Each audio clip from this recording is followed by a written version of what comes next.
was several things. One, to reduce the divorce rate in Hamilton County, to decrease the rate of teen pregnancy in Hamilton County, and to increase the role of single fathers in the lives of their children.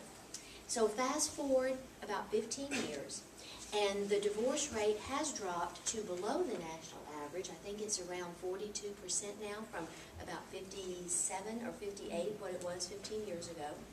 The rate, the statistic that has been most affected is teen pregnancy. That's down by about 40%. And they've got several initiatives. The Fathering Initiative, working with men who are incarcerated, about just letting them know you really are important in the lives of your children, and just fundamentally in how that child develops. And your participation in their life is crucial to their confidence and self-esteem and how they see themselves. So there's been a lot of strides made. Why I'm standing here with you now is made possible by a federal grant.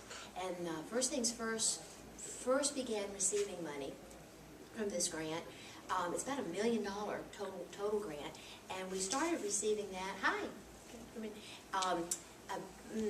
2 years ago, this month in October, so it's 2 years old. We have at least one more year, and I have heard rumors it may have been extended beyond that. So you guys filled out registration forms for me, and we'll get something to fill out next week, an evaluation form.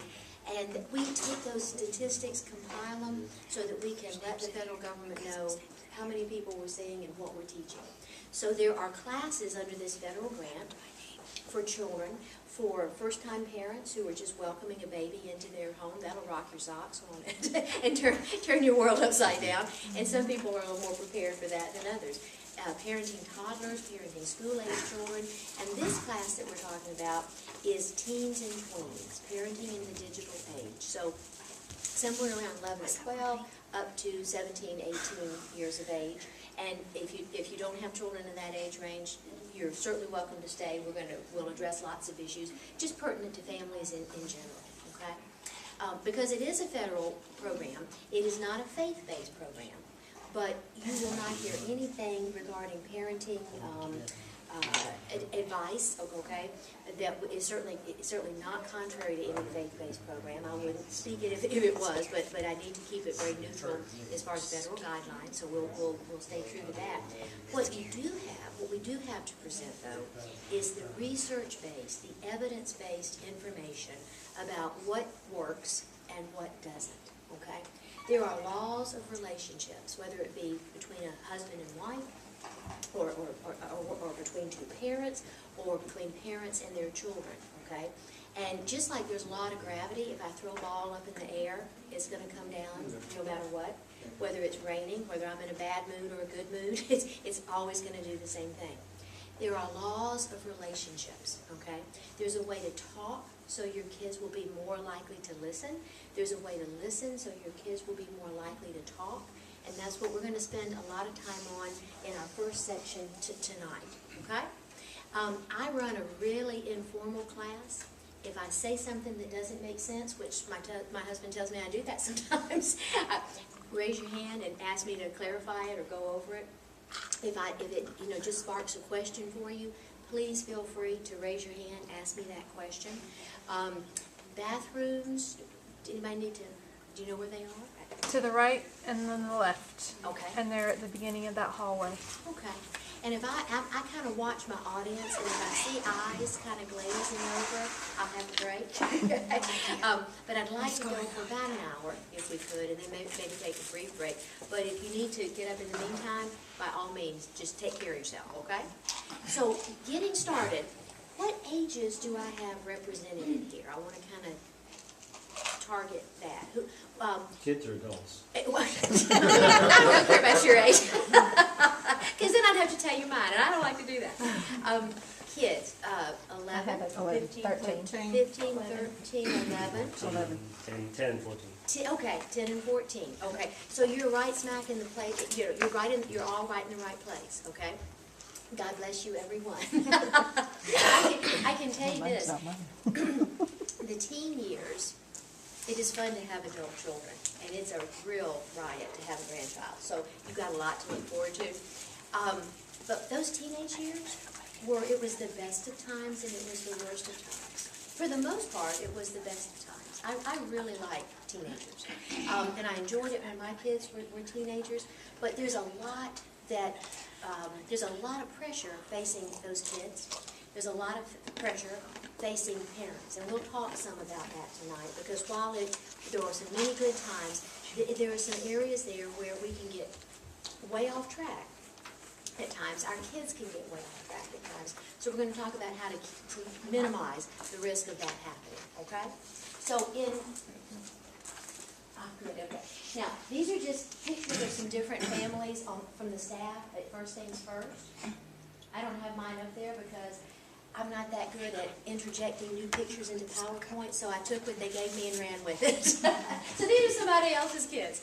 But here's what we're talking about tonight. Can everybody see? Am I standing in anybody's way from the screen? Okay. One thing I want to do is teach about healthy relationship skills that you can use with your teenager. There's going to be some drama. That's inevitable. Okay, this is just a drama-filled time in life. But if you can mitigate some of that, I want to teach you how to do that. Okay. Providing some insight into why teens do what they do. Have you ever asked, what were you thinking? Anybody ever said that? Okay. I'm going to help you understand a little bit about that. It wasn't thinking, okay? But I'll explain a little more about that. There's a good explanation for that. And then offer just some parenting tips that help just kind of navigate you and your kid, you and your teen, navigate that adolescent journey, okay? And so just some ground rules. We want to treat certainly each other with respect. There are no silly questions. There are no wrong questions. There's no wrong opinions. And quite frankly, I've been doing marriage and family work for, 27 years. And I've raised two. And I will tell you, I don't believe there's one right way to parent a child. Because children are not made from cookie-cutter molds, nor is there one right way to parent a child, okay? But there are some skills that are good to use, very effective to use, all across the board, no matter what your child's personality might be, what their gender might be, what their age might be. So we're going to have some different opinions, okay, coming from different backgrounds. We're going to agree to disagree with that. This is a group that I want to be a safe place, okay? So that means that anything that is said or shared here really needs to stay here. Pretend you're in Vegas, okay? And anything that is said or done here stays right here. Again, no stupid questions. It's a safe place. We've kind of already covered that.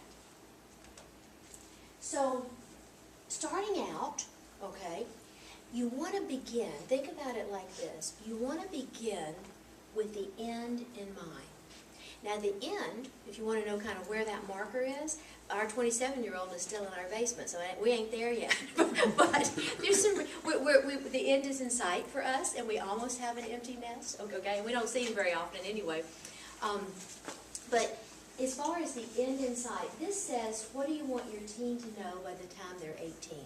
Because many leave home at 18, whether that's to go to college or into the service or just to simply move out.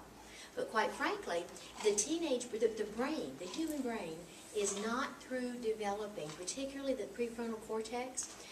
This front part right here is not completely finished developing until about 23, sometimes 25 in young males. Okay? So even though we have a legal age for voting at 18 and a legal drinking age at 21, that brain is still not done baking for another 2 or 3 years, okay? So what do you want your child to know? And I think that's important because parents panic at 17 and 18 when their kids are still making perhaps some impulsive decisions or some immature decisions. You know, what's wrong here? Well, there's still a lot of growth and development, okay? And if your child has learning differences, our son has some pretty profound learning differences, okay? So if you've got some learning differences, if anybody takes kind of a detour with any kind of chemical dependency or chemical abuse, those cause delays in maturation, both emotionally and in the brain. So you might find your child a little bit farther behind that mark, okay? Don't sweat that. The most important thing is staying in tune with your individual child, not giving up hope, okay? So let me ask you, what are some things we want our kids to know how to do by the time they leave our home? What's important for them to know how to do? Finances. Finances, manage them. There's a lot of folks way older than 18 that don't know how to manage them, yes, right? Many of them are in Congress. so don't go there to learn how to manage. Certainly how to manage their finances, okay? What does that look like? What are the skills necessary to be able to manage finances? Math. Absolutely. Balance a Math. checkbook. Balance a checkbook, absolutely. Understanding credit. Yeah, oh boy, that's huge, isn't it? Yeah. It's not how many checks you have in your checkbook, it's not how much room you have on your credit card that Well. tells you what you can buy. It's kind of what you got coming in the way of a And what you paycheck. can afford to purchase. There you go. I mean, that's the big thing I see. Yeah, so are we talking then kind of budget or spending plan? How Yeah. to save. Yeah, how to save money, there you go. So how to save money, how to budget, how to look at what your expenses are, what you've got coming in versus what is going out, understanding credit. Delayed gratification. Oh, huge, huge. How to delay gratification. Yeah. Because they want it, everything is instantaneous now. Yeah, it is. And our teenagers aren't the only ones I'm bored. struggling with that, are they? No. You're bored? Yeah. Really? Well, my son was Set actually up there for a evaluated minute. on this subject, the money spending in Uh-huh. 16. Mhm. He was at 14%. Like, it was like, that's where his budgeting skills are. As opposed to 100% being really As opposed good. to 100%. Okay, so room to grow. Yes. Yeah, room to grow, okay. But what I hear, I think, because you said the word evaluation, what I hear in that is that, number one, you're aware that there are some delayed issues, and that you are getting some help or getting some insight into what you need to do, and you're there, okay? You're not ignoring it or unaware of it, and good for you, because I've traveled that road, and it's not an easy road. To get a child ready, does he have any learning differences? Or you don't know that? He does not, I mean, that part was pretty basic, that he was fine, but he was diagnosed with bipolar, so Gotcha. that, Yeah, so what you know, okay, with the diagnosis like bipolar, he certainly can walk through that and live a meaningful life, but don't expect him to achieve those same developmental milestones, okay, as a child who doesn't have that to contend with, okay? So he's going to be, it may be 30 before you see him look like a 24 or 25-year-old, but that doesn't mean he can't get there. Yeah, okay. So we want them to know how to manage money. What else do we want them to know by the time they leave our house? How to take care of themselves. Oh, boy. To be independent, that be like thinking for yourself? Not having to rely on someone else to decide for you or to do for you. Absolutely, My daughter absolutely. thinks that her daddy and I are supposed to do everything for her. Ah, okay. Well, just because At they this think it age, doesn't yes. mean we do, right. They all think that way at this age, but we can teach them differently. Or we don't have to respond to that, right? Right. Okay. So to be independent, and what did you just say? It To was, take care of themselves. I knew it was so good, and these days things go in my ear and out the other. What does taking care of themselves mean to you? Anybody, I mean, just, Well, I mean, they need to know how to cook anything from scratch, not live out of a microwave. yes. And, you know, do their own laundry, know how to separate stuff so they're not destroying their clothes Oh, when they're yeah. cleaning them. Yeah, yeah. You know, and make sure that they know how, you know, hygiene and all this kind of stuff. Hygiene. Make How sure to they take care of understand how to themselves. take care of themselves. Yeah, to stay So on that top they're of not those living things. in the dark with no water. Yeah. Or bigger air. Or running down and paying fees once again. Right. Would taking care of themselves also include being able to recognize safe people? Yeah. Yeah, big time. Emotional responsibility. There you go. We want them emotionally really smart, don't we? Okay? What are healthy relationships? What do they look like?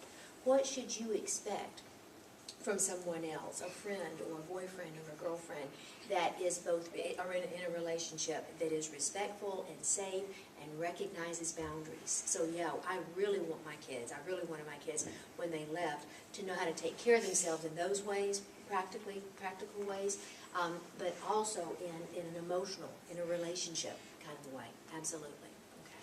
But also not to fall for peer pressure. Oh, yeah. Like, especially at this age right now, because if they don't learn it now, then when they get older, you know, it's basically still the same Oh, thing. yeah. So yeah. only more, what do I want to say? You know, the trouble they can get into when they're older as opposed to now. Oh, yeah. So, I mean- Absolutely, yeah. And we want them to know how to take care of themselves, but then we want them to have a real clear line about when we don't take care of somebody else, right? You know that term codependency, okay, where we get all involved and enmeshed in somebody else's life, and we're constantly working out their stuff to our own demise, okay? So we do definitely want our kids to be emotionally savvy, okay? We want them to feel like they are worthy of respect, right? And that starts in the home. Teaching respect starts in the home, and that's, again, what we're going to talk some about tonight. Anything else we want them to know by the time they're 18? These are great answers, and they are all on that list. Anything else that we've not mentioned? There's so many, I can't single it down to one. Here's one. What about your values? Yeah. That may be your faith, okay? Or just your social values, your ethical values, okay? How do we impart those to our children? We're going to talk some about that, okay? Because that was important to me. I wanted my kid, I knew what my faith had meant to me, and how it had helped me through some tough times. And I wanted that, because you can't control everything that's going to come at your kid. You don't know what they're going to face in life.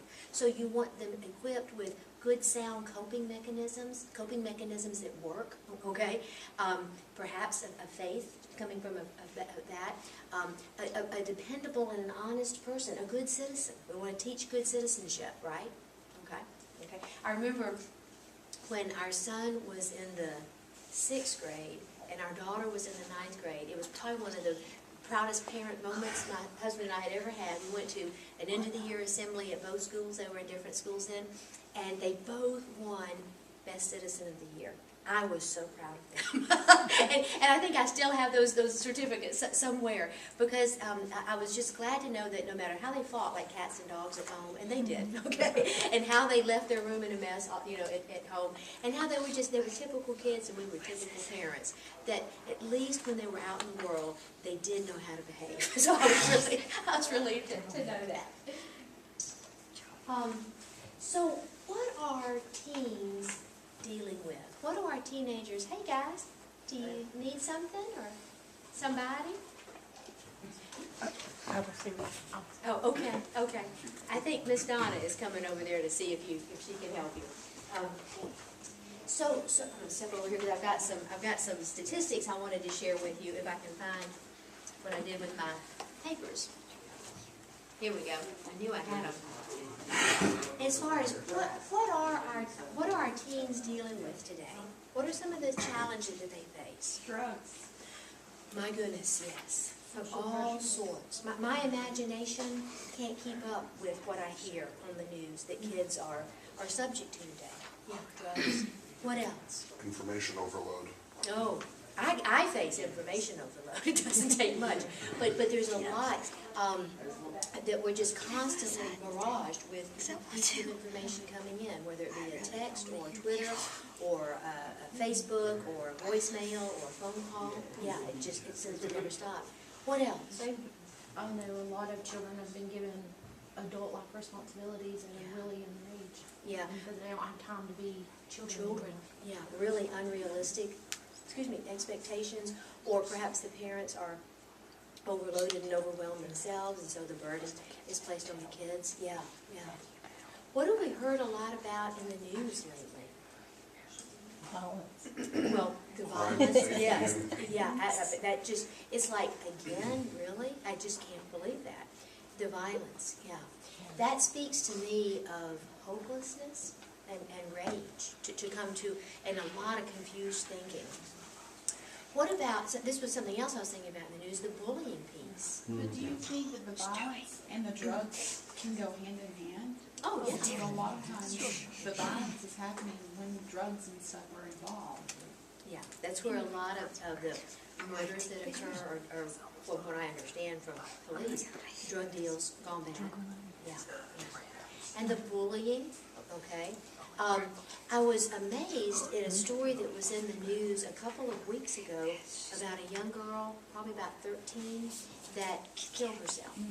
And the two young girls who had taken kind of the lead role in harassing that poor child, were on, I don't know, I guess it was Facebook they were back on, and after she was dead, they were still posting. You guys see that in the news? You know, not a bit of regret about how they had harassed this poor child. They were just glad she was dead. And that was kind of the last straw for the sheriff who was investigating this, and he had them both arrested. And the parents, and while that's tragic enough, okay, what really made my jaw just hit the floor was the parents of these two girls didn't see a problem with their daughter's behavior. One of the girls, her parents were remorseful. Okay, The one, they are in complete denial. yeah, yeah. And so how much better is that child going to get when parents are as clueless as that is? So they face a pretty hostile, sometimes a hostile environment, okay? We want to be mindful of that, okay? So they're facing also constant change. Just think, somebody made this point to me the other day, and I thought, oh my gosh, no wonder my head feels like it spins most of the time. In 1980, which is when my husband and I got married, many Americans that were in like middle class would have had a telephone and a camera, maybe a video camera. We couldn't afford one, but some people had a car, let's see, an alarm clock, a record player or a DVD player, okay, tape player. Several other items they mentioned, a flashlight, and all of that would have totaled maybe $8,000–9,000 worth of equipment. Now, I didn't bring my phone in, but somebody here has one just like mine. I've got every bit of that in one little handheld device called smartphone, which is smarter than me.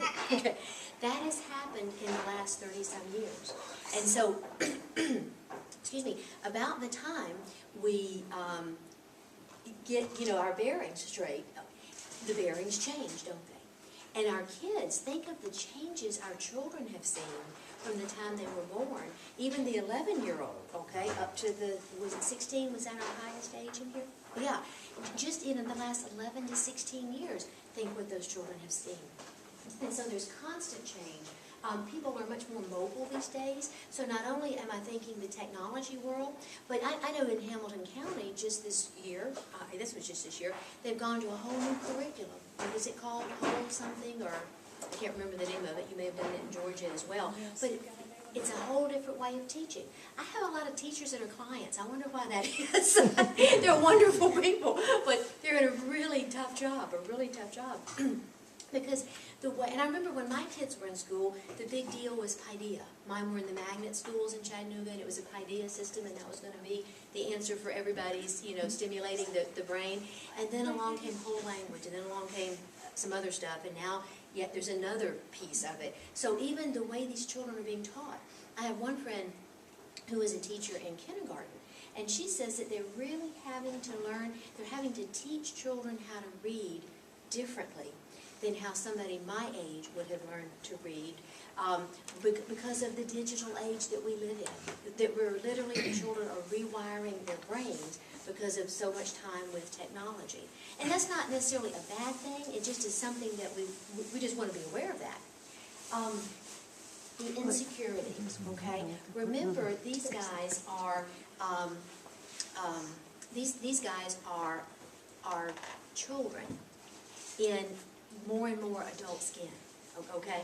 And because they look oftentimes more like adults, or they look 4 or 5 years older than they are, many people tend to relate to them as adults, and they are so not there, okay? They will be one day, but they are so not there.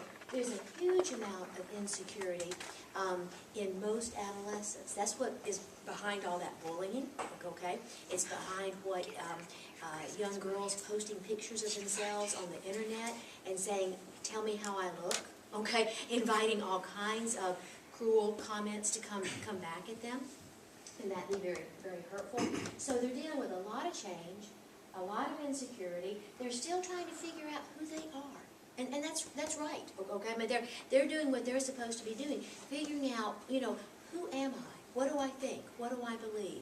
They're in that stage of beginning to individuate, separate from their parents and identifying so closely with their parents and beginning to, you know, to try to begin to form their own identity. Now that takes place over about 10 years, okay? But they're beginning that process. The peer pressure that someone has already mentioned, the technology never unplugging, okay? Sometimes absent parents. We talked about, I was kind of laughing when I said my son can get married when he has one full-time job. But I think he's going to get married, I'm sure he will get married anyway. But how many parents, okay, are working 2 jobs and 3 jobs? Or single parents really trying to keep everything together. And they're absent a lot of time, okay? They're absent a lot of time. And someone else over here mentioned children taking on parent or adult roles because nobody else is around. And then our culture does not make it particularly easy, does it? Okay? As far as the messages they get. You are worth something if what? You make a lot of money, you drive a certain car, you can throw a football really well.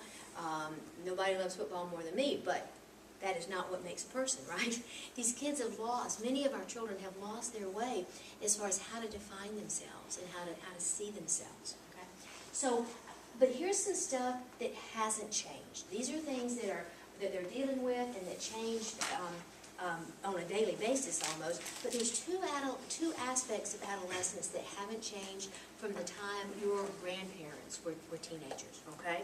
And that is, one, they're striving for autonomy. That's hardwired into all of us, okay? At about the age of 12, when puberty kicks in and the brain begins to change biochemically and the way well, just biochemically, I'll go with that. From that point on, there is a built-in innate drive to individuate, to separate, to stand on their own, okay, from their parents. So striving for autonomy and establishing individual identity, okay? Those are the 2 jobs of every teenager. It is our job as parents to provide a stable, affirming, consistent, safe, nurturing, rich, not financially rich, emotionally rich, intellectually stimulating, that kind of environment, so these kids can do those 2 tasks, be successful. Because when they have striven for autonomy and found it in a healthy way, when they have striven to find their individual identity and found it in a healthy way, guess what? They know how to pay their bills, and they know what healthy relationships look like, and they know how to treat other people, and they know how to be responsible folks, and how to talk in a way that's reasonable, okay? Does that make sense? So, let's see. We've talked a lot about those things. But here's the good news. With all of this, yes, sir? I would add one thing. I think Sure. culture, it's really marketing. Yeah. We're being Yeah. told what's valuable by Yes. companies who have a vested interest In in our selling money. us. Yeah, excellent point, excellent point. Don't you That's just... why you drive a certain car, you feel good, because you saw the model and the happy family in the car driving up to their Learjet. You know. And jumping out. And then, yes, yeah. And when you look at marketing, I know a lot of nice people that they say their careers are in marketing and they go get degrees in marketing, but I really think when it comes to that, it ought to be illegal, shouldn't it? To brainwash Yeah. people in that way. Or maybe what we need, maybe the way I need to think is I just need to be smart in what I hear, and question and critique and evaluate what I hear, and not be so quick to believe everything I hear. Yeah, that's an excellent point. But that offers, there's lots of, all you have to do is turn on the television for 15 minutes, you got all the teachable moments you can handle for the next week in what you see in 15 minutes on television, right? Okay, so I'm not going to fuss about the world going to hell in a handbasket. People, that's negativity, and folks turn you off, especially young people. And really, I don't think that's what's happening, okay? what I am gonna say is, when I encounter those things with a young person that I care about and love, I'm gonna make that a teachable moment. I'm gonna ask them what they think. What do you think about that? What do you think's going on? How would, if you were faced with that, how would you handle it? Wow. And have conversation with them, because they're great moments as we capture them. But here's the good news, and here's what I want you guys to, if you don't take anything else tonight, I want you to take this away, okay? Teens reported, in this particular study, teens reported that parents have more influence than peers in certain areas, and I'm going to tell you what they are. About the age of 11, 12, you do notice they begin to kind of pull away, and the parent is no longer the center of the universe. They're much more interested in what's going on with their peers, right? And that's normal, and that's natural. Some parents mistakenly begin to believe that they no longer then have influence with their children. Nothing could be farther from the truth, because what this study showed was, again, that the parents continue to have more influence than peers in areas of whether to go to college or not, or some kind of trade, or earn some kind of trade or license, whether to attend a religious service or not, whether to do homework, and whether to drink alcohol, okay? So those are the biggies, guys, and we still have the influence on those areas. Friends had more influence on their decisions in terms of more immediate issues like cutting class, okay? Who to date, how they wore their hair, and the types of clothes they wore, okay? So clothes come and go, hairstyles come and go. I'm a little, I'd be a little more of all of those. I'd be watching who they're dating. I'd want to make sure they're healthy people. And if they cut class, it's not the end of the world. Save your arguments for, save your big guns, okay, for the big issues. When it comes to passing on one's beliefs, faith or moral beliefs, getting your kid to take some kind of training after high school, whether they are going to do their homework, which is their job, their main job, to build responsibility, or to drink, or use drugs. I'm really glad to know that we still have the hand over the peers as far as the influence. But you know what influence, what it requires to have influence with a person? What are some things that you have to, what kind of hoops do you have to jump through to get influence, to gain influence with another person? Respect. Got it. I'm sorry, did you? Relationship, connection, exactly. And it has to be, there have to be some things, particular elements in those relationships, okay, in order for someone to allow to have influence. The first thing a person requires in order for anybody to allow, for them to allow anybody to have influence in their head, think of it like we've all, adults and children alike and adolescents alike, have this big funnel, big funnel on the top of our head. And before I tilt that funnel toward anyone and allowing them to put anything in my head that influences me, that person is going to have to prove to me that they accept me, okay, and that they understand that they get me, okay? Because they've got to be safe. Part of feeling safe to me is feeling that I am accepted. They don't have to agree with me, okay? That's not necessary. But they accept me where I am, for who I am, and they have done a lot of hard work at listening to me in a way that helps them understand what it is I need and what are the emotions that I'm feeling, especially if I'm a young person, okay? So parents, we're going to use our books for just a few minutes. We're not going to go through all those books tonight, but there's a few pages I want us to pay attention to because they've got some really good stuff in it. So bearing in mind that we still have, as parents, we still hold the key for influence, how do we make sure that we are taking really good care of the relationship that we have with our children, so that we have got the maximum amount of influence that we can have with our kids? Does that sound like a good place to start? Okay. So if you would with me, turn to page 25 in your manual, and let me tell you just a little bit about this manual. It comes from a program called Family Wellness. I spent oh, a week in Los Angeles this summer, training with these people. They've got a great manual here. And the last thing I'm gonna do is insult your intelligence and read it to you, because you don't need to do that. But we really wanted you all each to have one in your hand, because it's broken up into 5 different areas, okay? Or 5 different sections. One is for children, okay?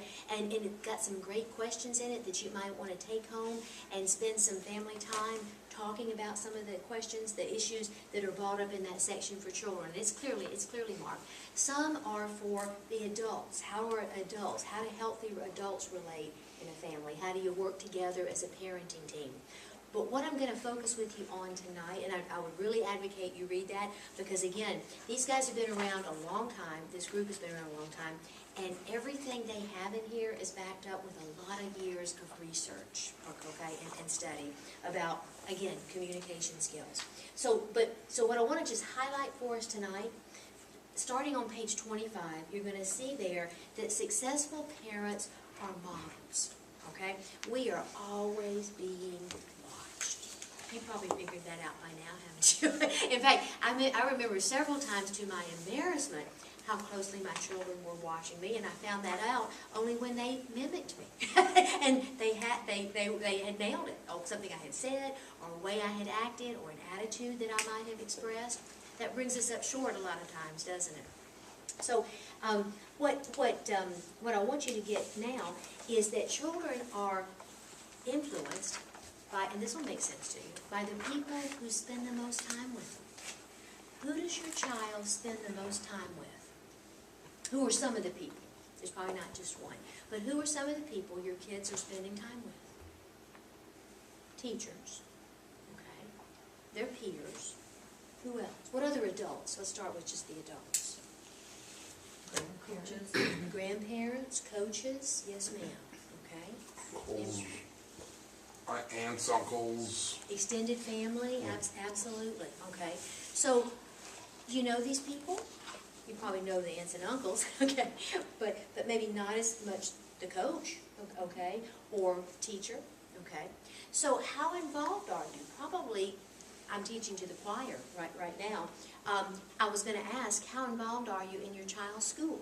Well, at least significantly is my guess, by virtue of the fact that you're sitting here. But do you know many of the faculty in your child's school? Or if your child is on some kind of sports team, who the coach is, at least enough to talk with them, to work with them, to know how your child is viewed in the school, okay? But while it does take a village, I do agree with that, and it takes wonderful teachers and coaches and scout leaders and next door neighbors, okay, and aunts and uncles and all of that. I wanted all those people to add to my child's life, but I didn't want anybody to have any more influence than I did, except for their father. Does that make sense? So if he and I wanted to have the most influence on our children of any adults, what was that going to take? Time, yeah. When I first opened my practice years ago, my son was 8 months old and my daughter was 4, and I only worked a couple of days back then. But literally, I went to work in an office with a child psychiatrist. So I cheated. I just, when my kids were little, I moved in with a child psychiatrist and 4 child psychologists, and I stayed there until they were in middle school.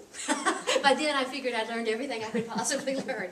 But did anybody remember Ross Campbell? Do you know that name? Okay. Ross was a child psychiatrist. Okay, somebody read. He's got several books. If you Google him, he's dead now, but he's got several books. The first one he wrote, How to Really Love Your Child. Then he wrote How to Really Love Your Teenager. And if you haven't read either one of those books now, because you guys have, most of teens and tweens, I would find a copy of that book somewhere. Okay, I think you can still get it on Amazon. Because Ross, in my opinion, this was a child psychiatrist that I moved in with for a number of years and taught me a lot. He would say in his books, what you need to keep your child's emotional tank full is 3 things: eye contact, physical contact, and focused time and attention. I'll say that one more time. Eye contact, physical contact, and focused time and attention, okay? Now, the amount of focused time and attention, he would say to you, 15 to 30 minutes a day. It's not like we're helicopter. He was not endorsing helicopter parents or hovering, kinds of stuff with our kids. 15 to 30 minutes a day.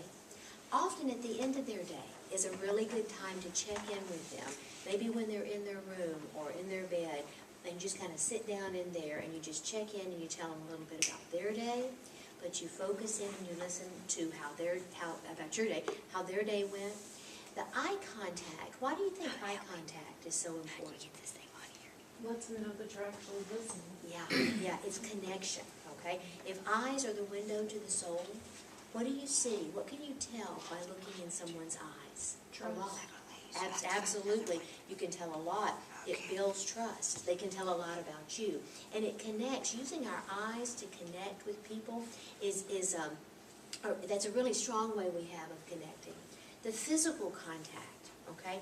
When kids, sometimes when children start to get a little older, they may kind of shy away from wanting us to hug them. Okay, so be mindful if they're a little bit shy and they don't want to be embarrassed and you hug them in front of their friends. Be mindful of that. Okay.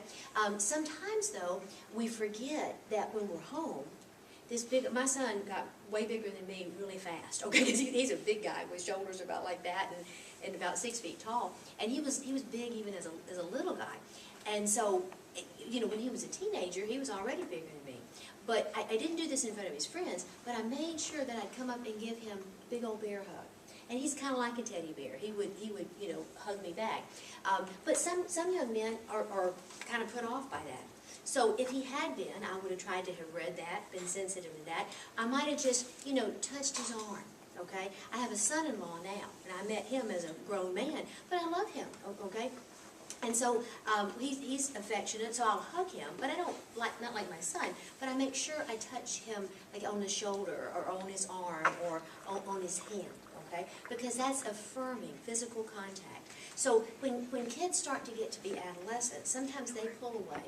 Sometimes fathers feel a little uncomfortable with their adolescent daughters, okay? Sometimes mothers feel a little uncomfortable physically connecting with their sons. But just know, they still need a hug. They still need a pat on the back. They still need touching their arm, okay? So the eye contact, the physical contact, the focused time and attention, it doesn't take a lot, but that keeps a wealth of margin in that emotional tank. And guess what? When kids' emotional tanks are full, how much better decisions do they make? How much better peers do they tend to gravitate toward? How much more insulated are they against peer pressure to use things like alcohol or drugs or get involved in sex way too early, okay? Because the number one inoculation you can give your kids against all the stuff that scares us as parents to death is a good, healthy self-esteem, okay? Let them know that we have confidence in them, treat them with respect, and stay connected with them. Okay? And as parents, as we're putting in our time, making sure those things happen, and I'll get down to the nuts and bolts of more specifically how we make those things happen, we can navigate those waters of teenagehood, okay, or that time in those teenage years in so much healthier a way. And you really can, it really is possible to enjoy it, okay? Looking on down that page, parental influence, okay, just talking of that last paragraph talks about how that can help kids make better decisions.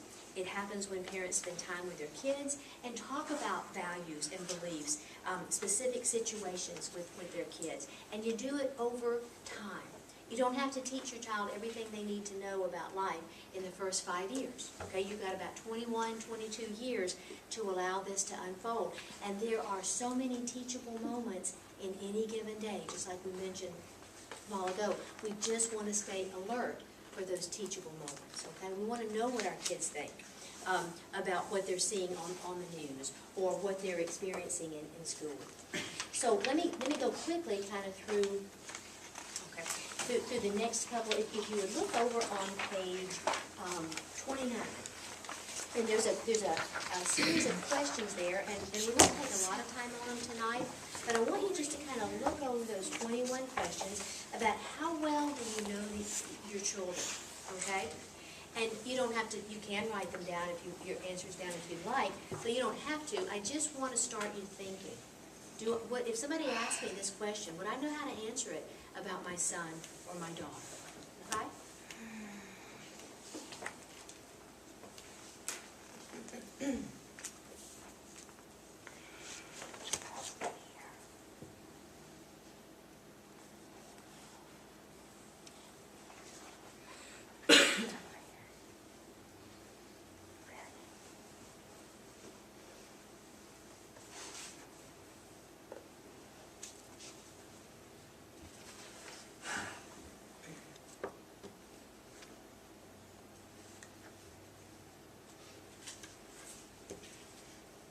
Yeah, oh, yes, sir.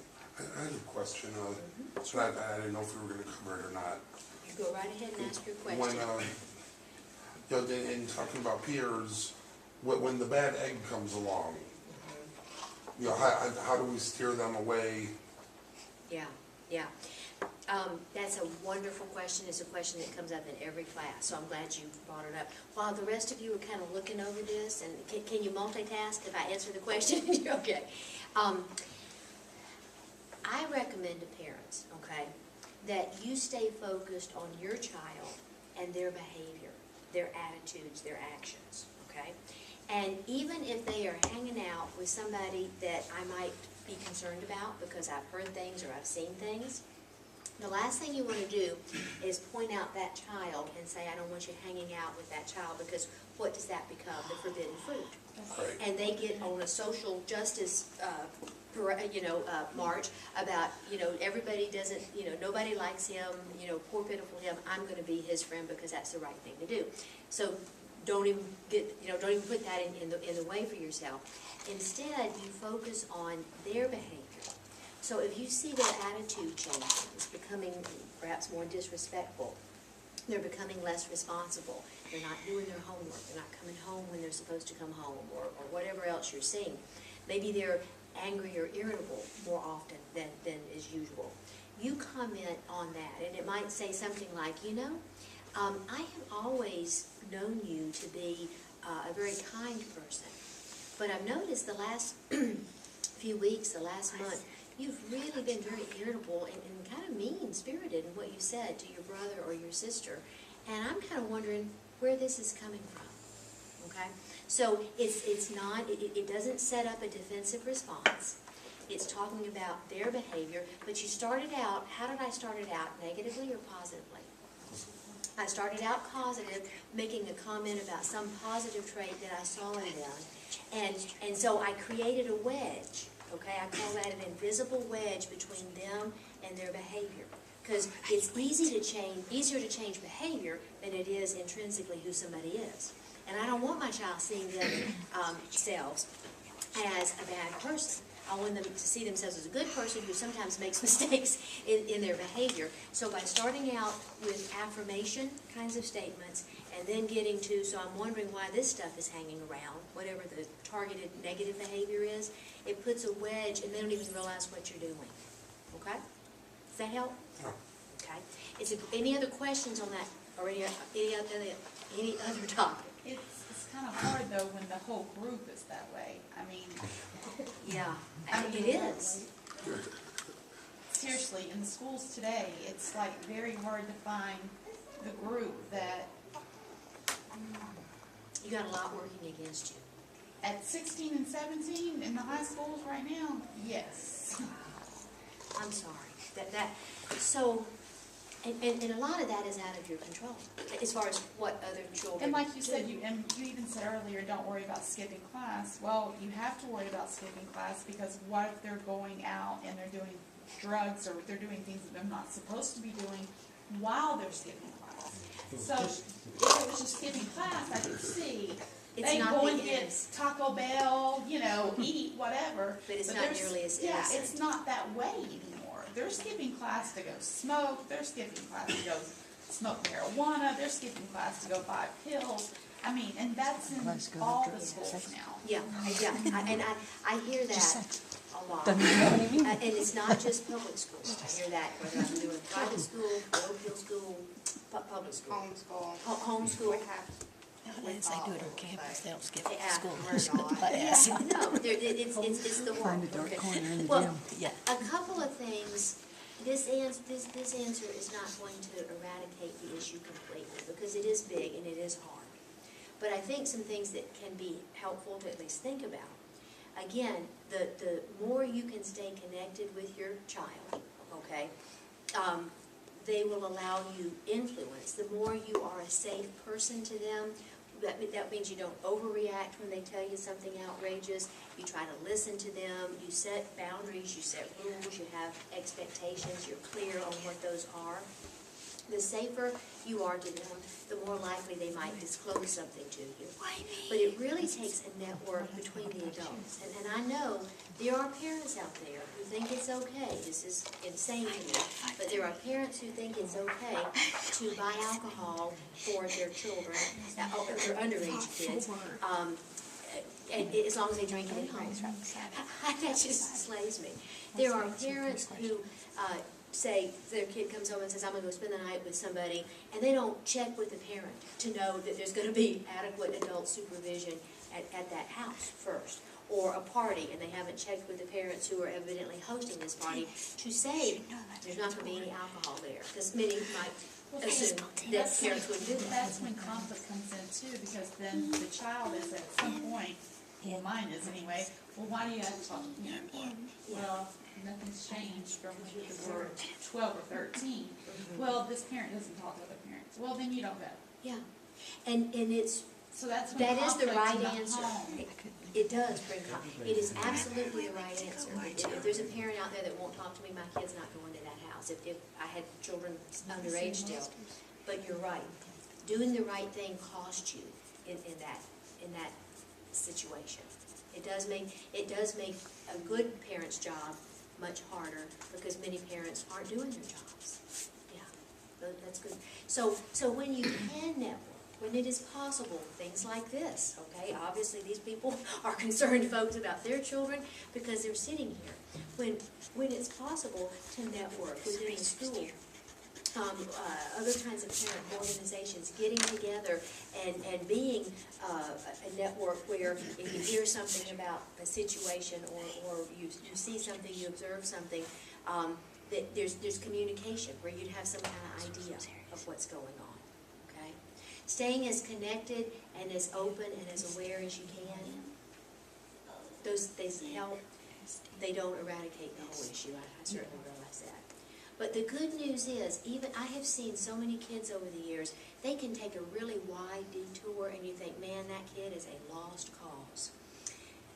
But they get back in their early 20s and they come back to many of the things they were taught by their parents, the values their parents had, because their parents never gave up on them. The kids that get lost and stay lost are the kids that are very, very disconnected with their parents because they haven't been there, they gave up on them, they were too rigid and strict, or they had no rules whatsoever.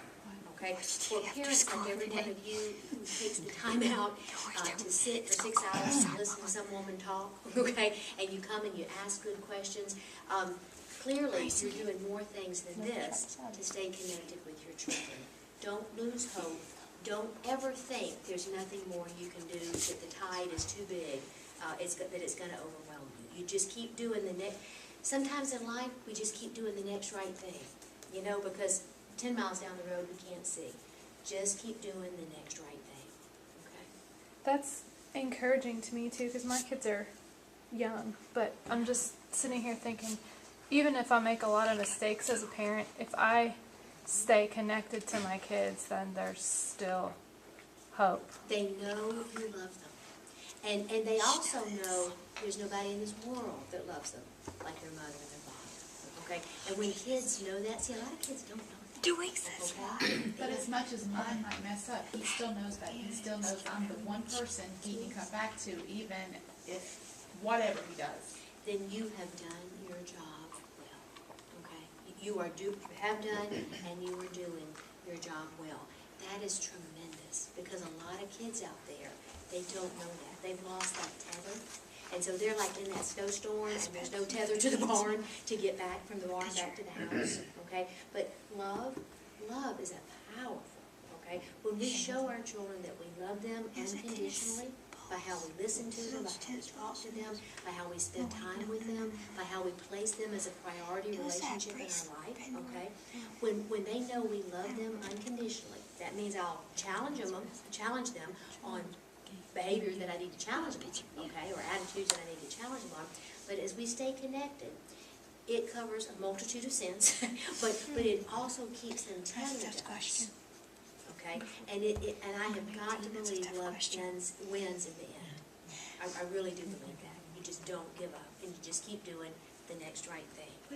Yes, ma'am. Do you find that I personally am a grandparent raising a Me too. grandchild since he, well, basically from the beginning. I mean, I had him, you know, You're raising yours. yeah, but he's, you know, it's different. I'm finding that it feels different. Yes, ma'am. Yes. And it's just not as easy as being a parent, I don't think, to try to parent a grandchild. Well, a lot of variables play into that, because there's a missing generation there. And even if they're not in the room, even if they don't ever see the child, the presence or lack thereof is felt hugely. So, you know, one of the marks of healthy families is not that everything goes well in the family, okay? But it is, as things come up, they try their best to talk about it, and they know perhaps when to reach for some outside help. Okay? And sometimes, because there are so many challenges in a situation like what you described, sometimes outside help can be beneficial. Yeah, but you're right, absolutely, it's tough. It's tough. My mother has custody of my nephew. She's had him since he was 8 months old. Yeah. And he's 2 days older than my daughter, so they're like, I've had him as long as my mother has. Yeah. And she tells me all the time, I mean, she has 15 grandkids, and he's the only one that lives with her. And she tells me all the time, she says, all of my grandkids have a grandparent, have a grandmother, except for him. He has a nana and papa, but we're his parents. Yeah. And I'm like, I tell her, I said, well, he has me. I mean, I'm his aunt, and like I said, I have him Monday through Friday more. He's at my house more than he is at home. But I mean, she says it's so different from when y'all were growing up. She said there's things that I'm having to deal with him that I didn't have to deal with y'all. She said, and I don't know how to address him because he's my grandchild, and I, you know, telling you how to operate it with your child is one way, but to do it with a grandchild, she said, because eventually he's going to grow up and he's going to want to know who his parents are. I mean, he's 11 now, and he's never had his parents. And they're around. He knows they're around. I mean, we've ran into him in the Bilo before, and ran into him at the Walmart. I mean, they don't speak to him. They like he's not even there. Is your mother talking to him about Yes, that? I mean, she and is- he feels free to ask her Yes, questions? I mean, but- she still has pictures of my brother hanging in her house, and he's real close. He has two younger sisters, and he's real close to them. He talks to them all the time. Good. But he just doesn't see his father, and he doesn't see his mom. And an absent parent, of course, you know, there's a lot of variables in there. There is the child's personality. There's the circumstances, you know, that have caused a child to be with a grandparent. There's whether the parent is present or not, and the state that parent is. There's a lot of variables that come into play there. But when that generation's missing, one of the things you really want to make sure you do a lot of is talk, okay? And you really want to keep those channels of communication open. There's no way to get through it without going through the white water, because it's lost, and they react to the loss, even if they've never seen the person, it's lost. And so they're going to have to process that grief, process that loss, and they're going to do it, because here's how adolescents do it, by acting out. They don't sit quietly and grieve or be depressed. They act out, you know. And so, again, healthy families know when to ask for help, outside help, and we do everything we can to keep lines of communication open and clear and healthy, okay? And be a safe place for those kids to land. And even when you do all the right things, my parents adopted, I have a brother that I grew up with, but biological, but my parents adopted, when I first started out in social work, I did foster care and adoption. And they adopted one of my foster kids when he was about 13. And he had been left by his mother when he was 5 with a babysitter, and she just never came back. He was bright, he is a bright fellow, very personable, and has been to hell and back with drugs and alcohol and suicidal ideation and depression. And he grew up from 13 on in the same home I did, but it didn't have the same effect. Okay? There's some, sometimes we wonder, did it make any difference at all? But what he'll tell us, when we know where he is, what he'll tell us is that when he found out my parents wanted to meet him for the purpose of adopting him, or to talk about him, to talk and see if he wanted to be adopted by them, he was actually contemplating suicide at 14 years old. And he didn't do it. And so at least he's still alive. It's, yeah, so you do all the right things. And again, it's that motto I try to live by, just do the next right thing rather than get overwhelmed with it. Okay? And it makes a difference somewhere. We have adopted 7. Mm-hmm. 7 children? We have 8. Yeah. We ended up 3.5 years later after our last adoption. Wow. 8. You guys are really good We have people. a teenager who we do everything. We come with her with the acclimation to start with. She's been through therapy to the point where we don't meditate now because she sits and doesn't talk. Okay. She just stares. There's nothing wrong with her. It's everything else in life in general. Yeah. 3rd and 14. 14, we gave her some home. She was showing some maturity. 4 weeks into the cell phone, behavior shifted big time. Took it to look at it. We had discussed that was, at no time is it to be determined to where we can't get into it. And just told her that we were taking it because there's no secret. Discovered we had a $850 texting bill. Oh. Because she'd been texting people in different countries. Oh, Jiminy. Yeah. Okay.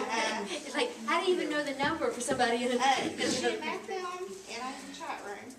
Have you had them call you up at 4 in the morning? Justin Beaver chat room is what it was. Yeah. And we did everything. We had her turn in the phone at certain times at night.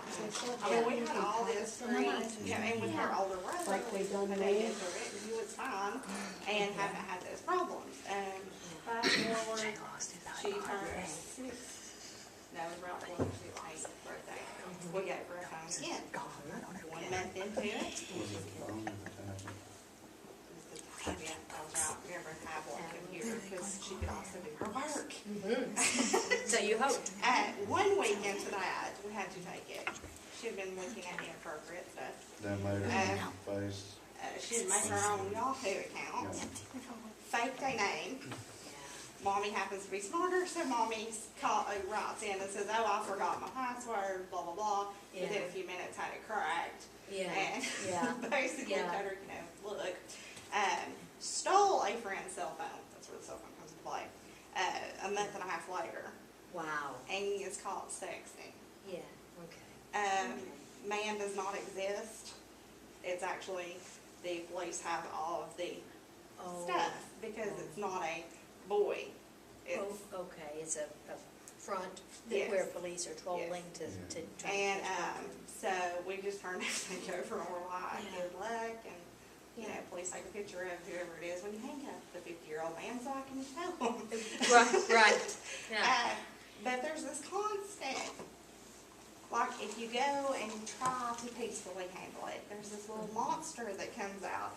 And we have the other kids, which 2 of them are preteens, who are watching with binoculars everything she does. What is she going to do this time?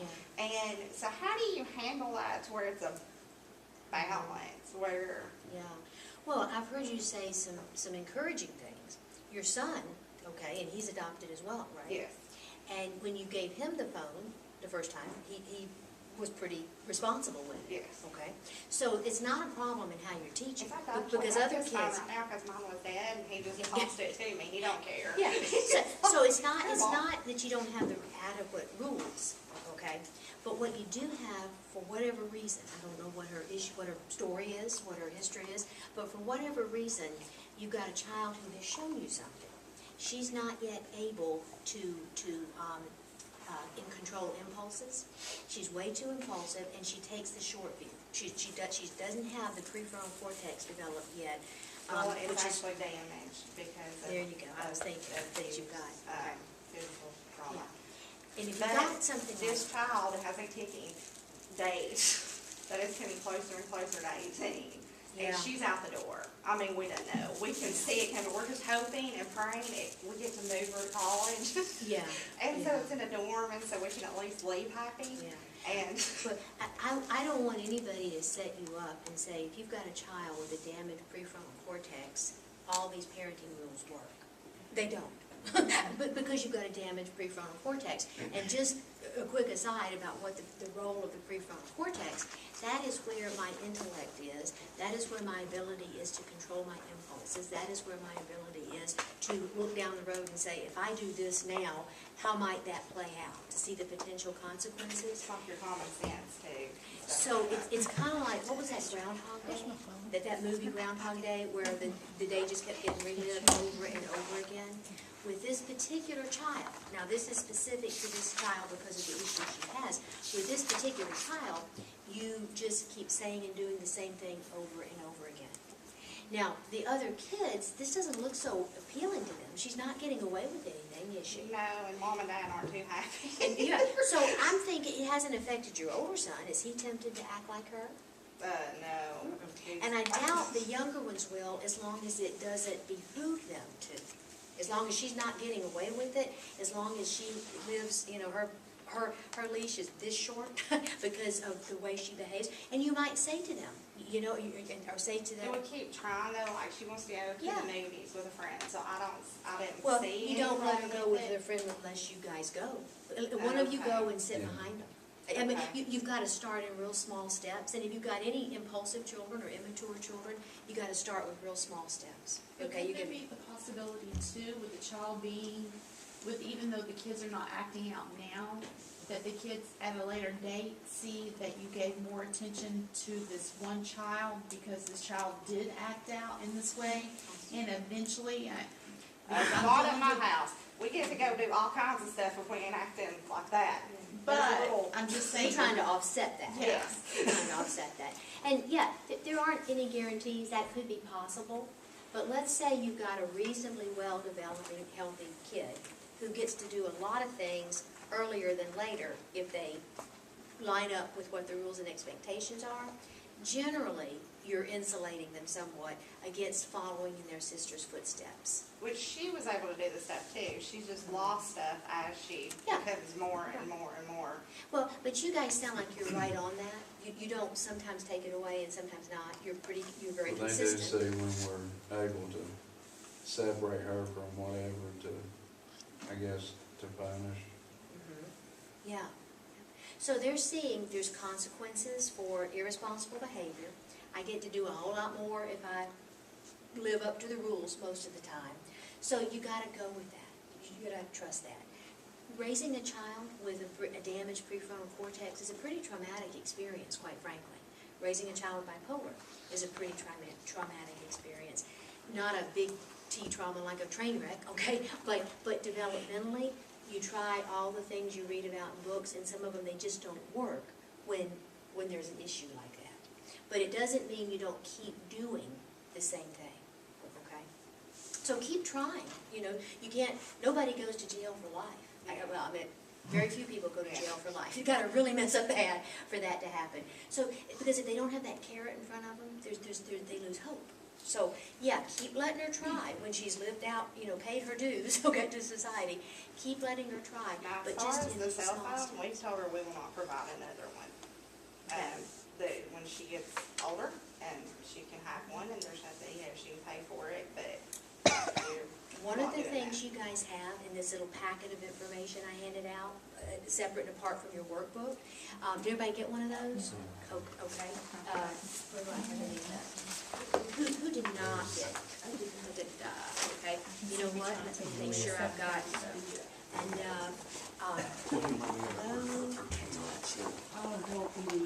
I've got two more. Can I give you, okay, I'll give you one, and if I could give you guys.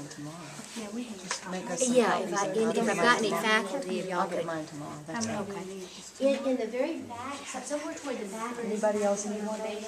Is a cell phone contract. this lady right Okay. You may want to take a look at it and see what you think about it. I can wait Just till for tomorrow. I already read that, I love it. Oh, you've already read that, okay. It is good, so I want everybody to make sure that if you hadn't seen it, you got a copy of it.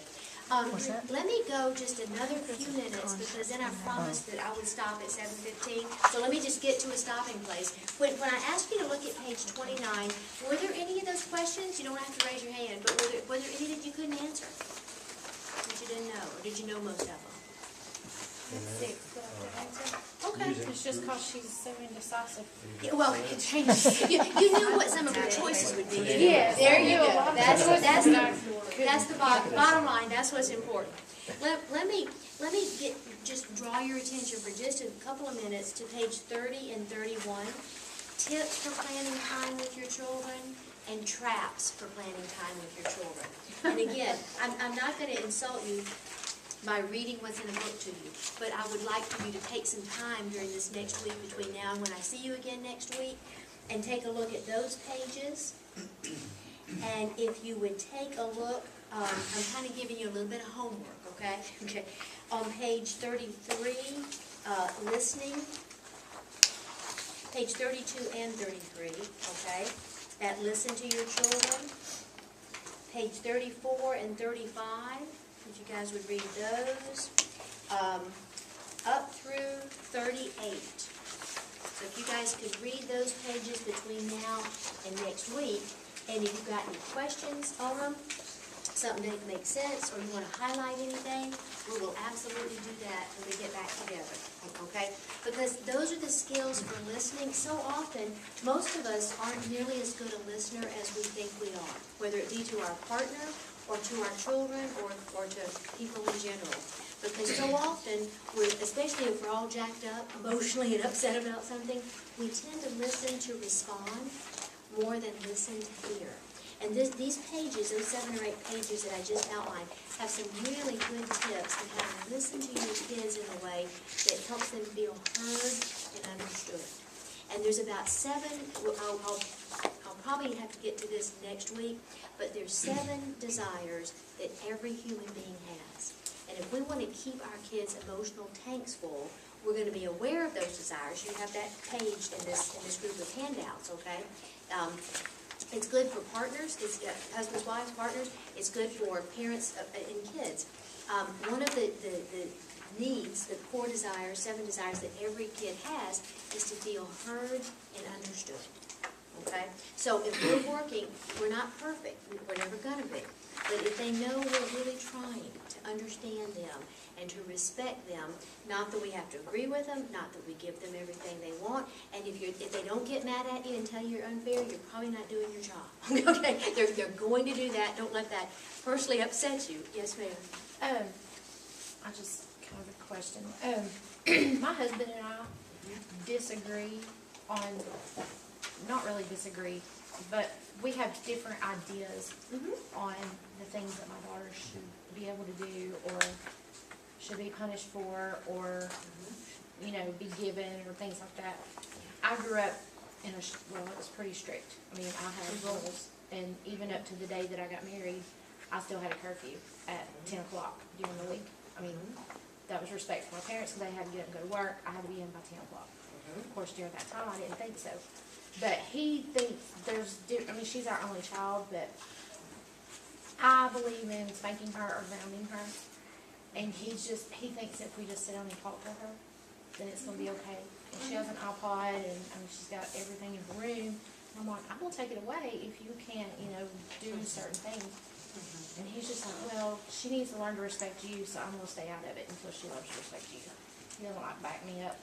So how would I go, I mean, how, I want you to take that book home, and I'll come back to it next week. let me throw it at him. But no, not that. I want you to take the book home, ask him if he will sit down with you and read the first 25 pages, or at least scan, because it's all about making rules and how, it's not at all unusual that you all have two different approaches on how to parent. That's pretty common. Anybody else got that issue going on? Yeah, because you're different people. I'm gonna send a personality inventory home with you guys, for you all, and for any children that you have over 11, okay?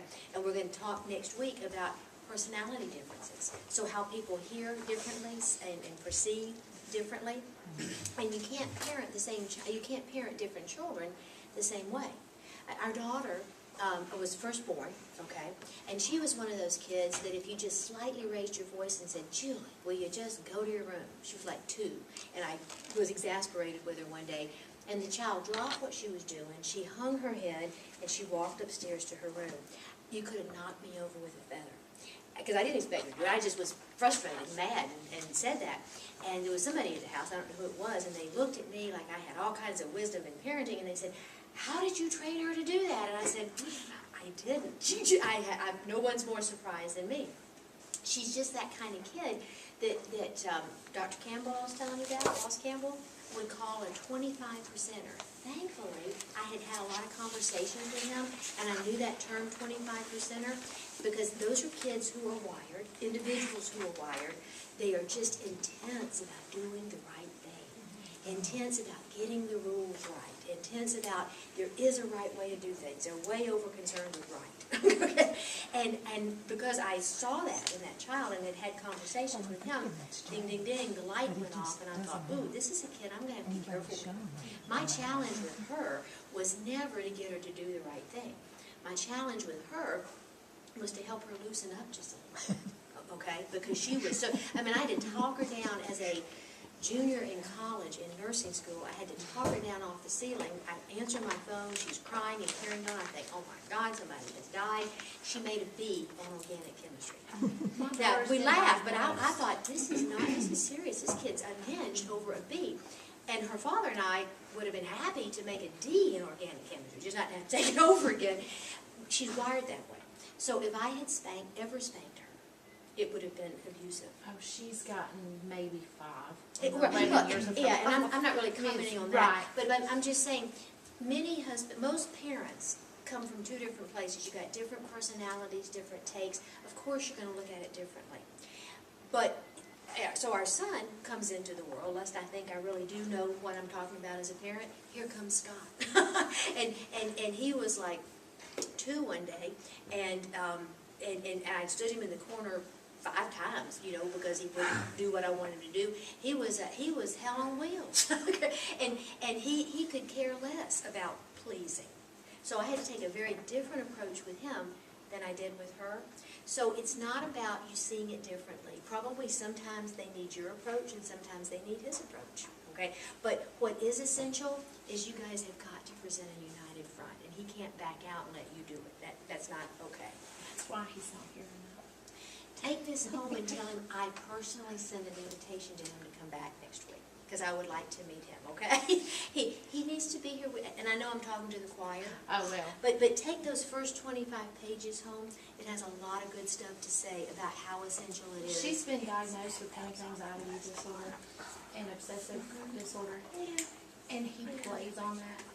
He don't play on it. He babies that. He's like, well, she's sensitive, so I know we need to just kind of go chill with it. And I'm like, no. Not that I go extremely hard on her. I guess coming from, being a teacher, I know the ways to approach that. But yeah, with a sensitive child, it's even that much more imperative that you guys get more on the same page. And I really think those first 25 pages could just give some really helpful insight and tips. I need to honor the time back here, so if you would like, you want to. Well, you said 7:45. Oh. So we've got plenty of time. Thank you. I saw it get to 7:15, and that's what clicked in my mind. I don't know if anyone needs a break or Yeah, not. probably so by now. I'm sorry? Okay. Oh, yes. How about a break for, let's say till 7:30? How about that?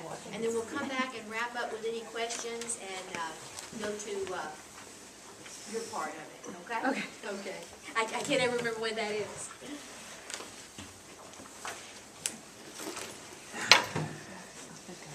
Are you in